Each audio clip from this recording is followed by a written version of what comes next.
Hello one and all, it's your Dr. Stone, Chapter 166, Ultimate Night, and before anything else, I was right! Yes! It was not Stanley the Plane. I've been calling that for the last 3 chapters based on nothing more than the fact that the person was wearing a helmet and they might have switched places with Stanley, and I was right. I was right. I love being me sometimes. Not always, but sometimes. Oh, I love it. I absolutely love it. That being said, I was wrong about quite a few things. Last chapter went on a very long rant about why I thought that Stanley was currently standing by Zeno's side, so that when Chrome's team broke in, they have to do this ultimate battle of science against Zeno and Stanley and the engineer. No, that's not the case. Instead, Stanley is on the boat with the rest of the Kingdom of Science, which... You know, that's problematic for a whole lot of reasons, given that he could, take people hostage, say, hey, surrender Dr. Zeno, or I will murder everyone on this ship.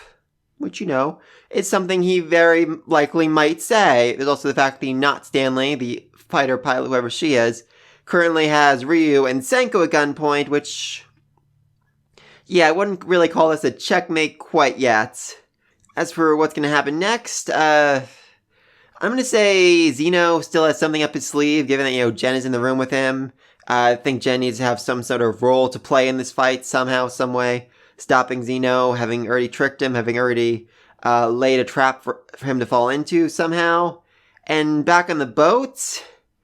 Okay, this might be my craziest prediction yet, but I'm going to say that Jinro is going to defeat Stanley.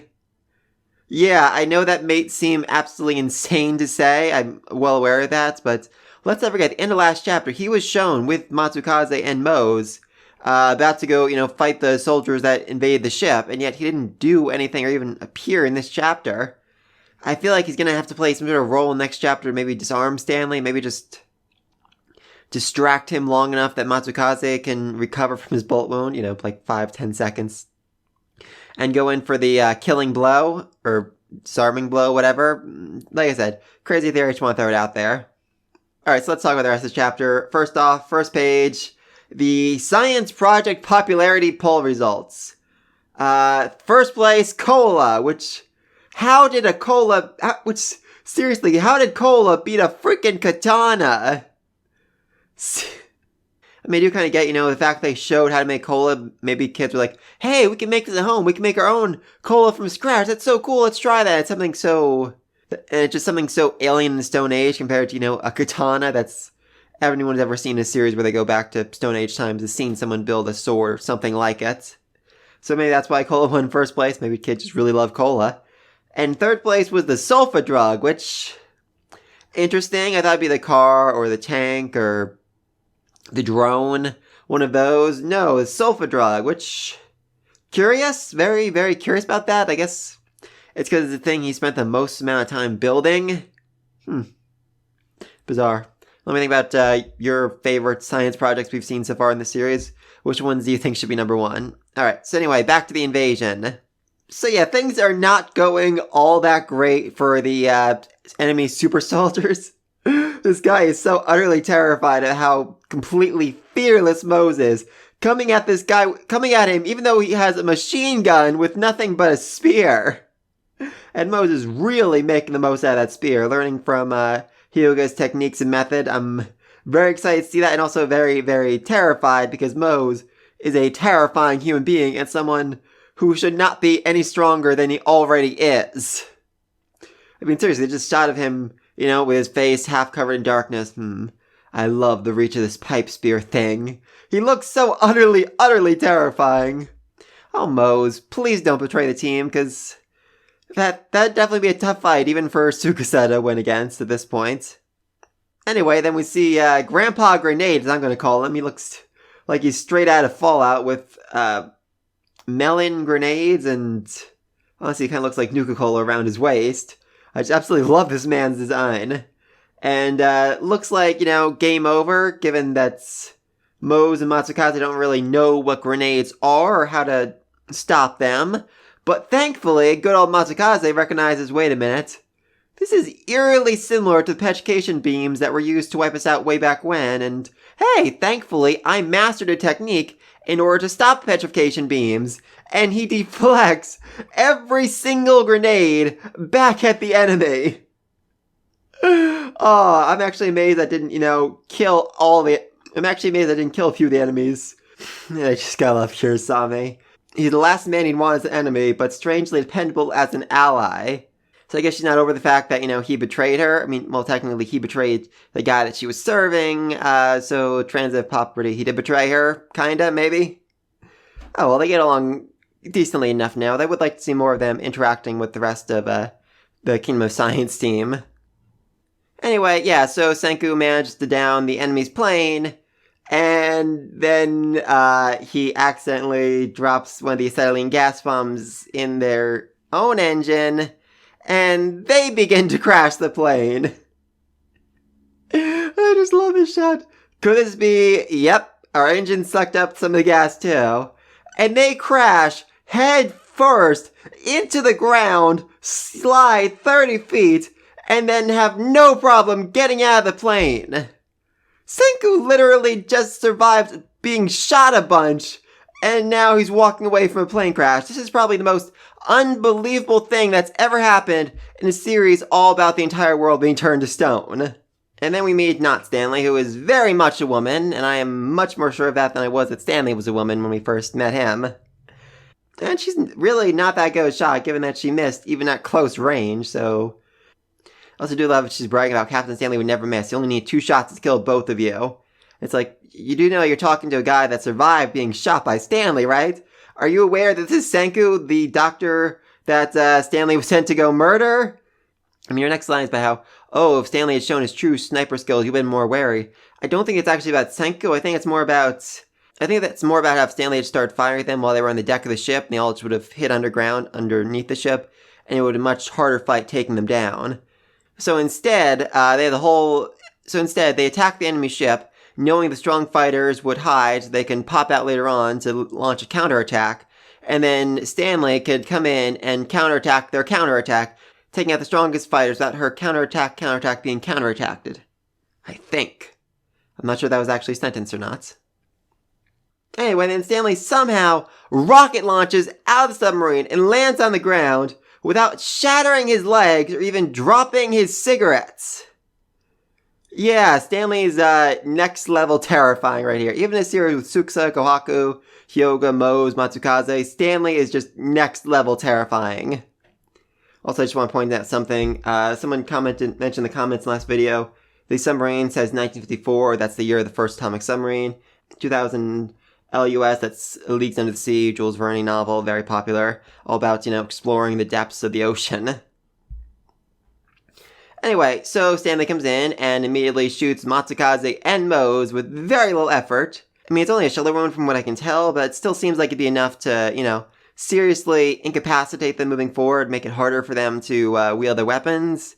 I mean, maybe not. This is, manga, anime logic applies here, so they can easily recover from bullet wound. I mean, it only took Senku a week to survive his bullet wound, and now he's crashing planes and walking away from them.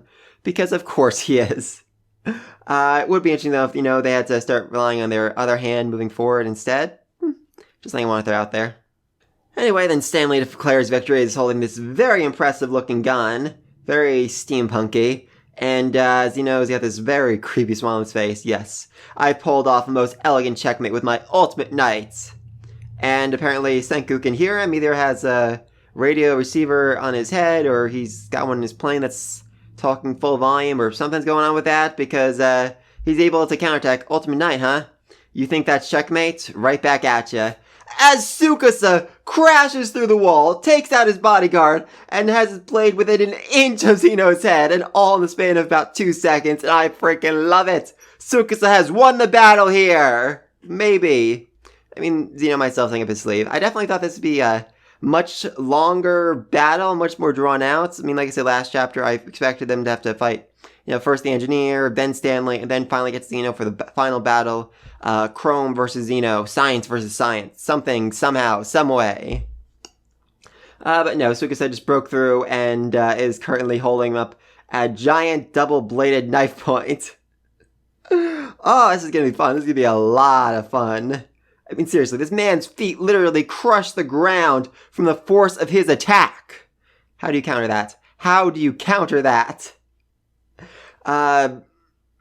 So yeah, it seems like Chrome's plan of sneaking in underground worked perfectly.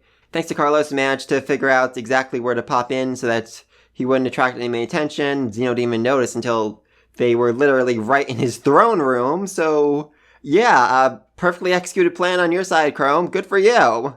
Also, just speaking of Carlos, just want to point back that Senku and Ryu are currently held up at gunpoint by Not Stanley.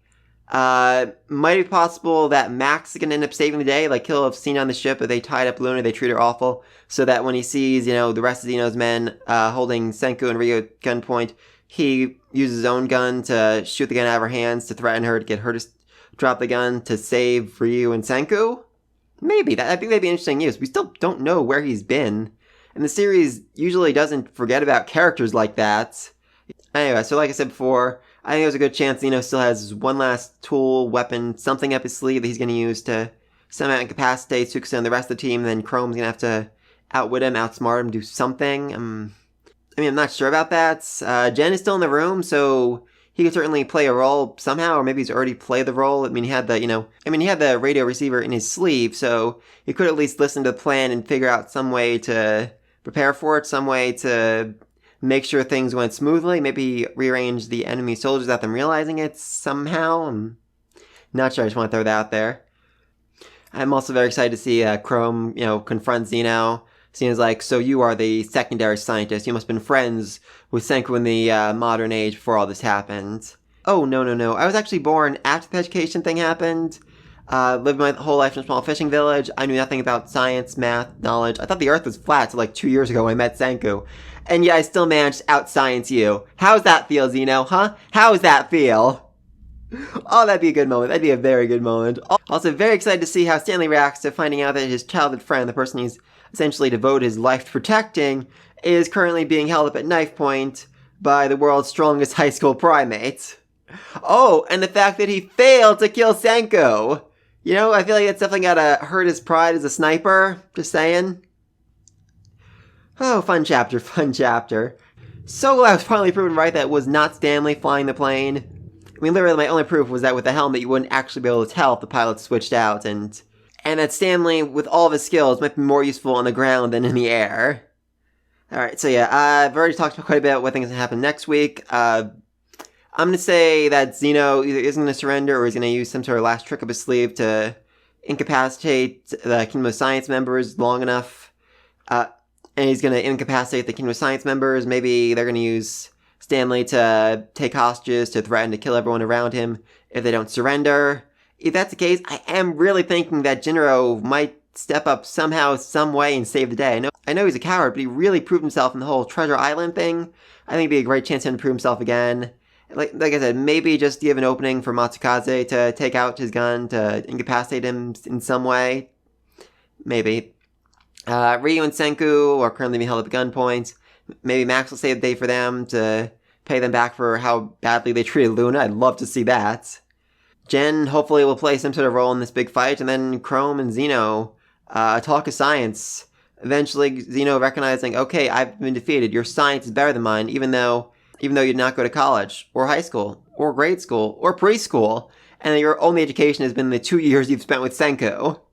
Oh, that'll be fun. But please, let me know all down below. What do you think of the fact that Stanley was not Stanley? The pilot was not Stanley. Woo! Woo! I'm still very happy about that. And it may have gone to my head a little bit. That's probably why I'm saying that Jinro is going to take out Stanley. But yeah, let me know all this down below. Be sure to like, subscribe to this video. And until next time, peace!